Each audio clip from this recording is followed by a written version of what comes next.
Interaction में चौथा उदाहरण है बहुगुण एलीलवाद। इंग्लिश में से कहते हैं मल्टीपल एलिलिज्म। सामान्य रूप से क्या है, प्रत्येक जीन के 2 एलील होते हैं, परंतु ये देखा गया है कि रुधिर वर्ग की वंशागति का तात्पर्य क्या है, माता पिता से उनकी संतानों में जो एलील पहुंचते हैं वो 2 के बजाय 3 तुलनात्मक लक्षणों के एलील्स के द्वारा निर्धारित होता है। और रुधिर वर्ग की वंशागति के बारे में बर्नस्टीन ने बताया था। यहां पर क्या है कि किसी एक व्यक्ति में केवल 2 ही एलील पाए जाते हैं और पूरी आबादी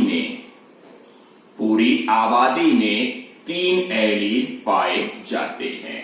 जैसे मान लीजिए हम हैं और हमारा रुधिर वर्ग ए है, तो इसमें कोई 2 एलील रहेगा, कोई दूसरा व्यक्ति है उसमें कोई 2 एलील रहेगा, लेकिन पूरे समूह की अगर बात करेंगे तो यहां पर क्या है, 2 के बजाय 3 तुलनात्मक लक्षणों के एलील्स पाए जाते हैं।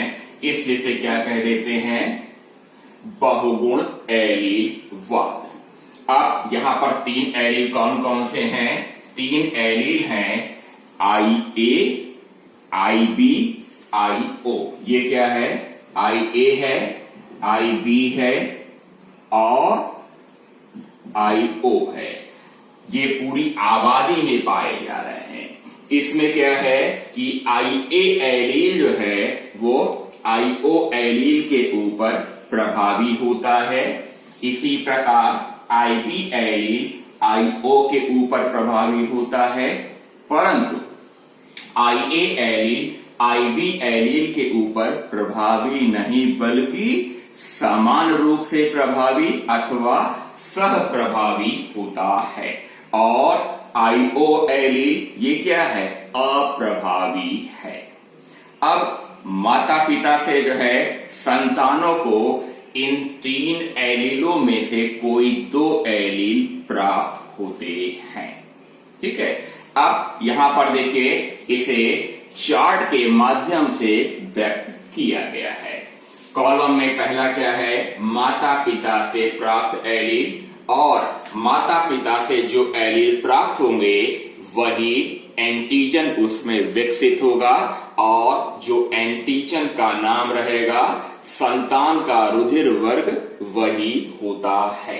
अभी आपको बताया क्या कि IA एलील प्रभावी है, IO एलील क्या है, अप्रभावी है।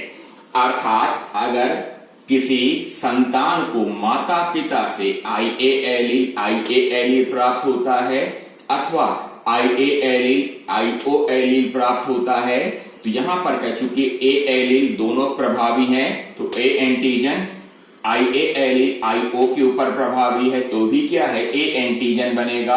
अर्थात A एंटीजन है तो संतान का रुधिर वर्ग क्या हो जाएगा, A हो जाएगा। इसी प्रकार क्या है, जो IB एलील IO एलील के ऊपर प्रभावी है, अर्थात अगर माता पिता से संतान को IB एलील प्राप्त होता है अथवा IB एलील और IO एलील प्राप्त होता है, तब क्या हो जाएगा, B एंटीजन विकसित होगा और उस संतान का रुधिर वर्ग B हो जाएगा। IA एलील IB एलील के ऊपर सप्रभावी है, अर्थात दोनों एलील की अभिव्यक्ति एक साथ होगी, अर्थात इसमें दोनों एंटीजन अर्थात A और B एंटीजन विकसित होगा और उसका रुधिर वर्ग AB हो जाएगा।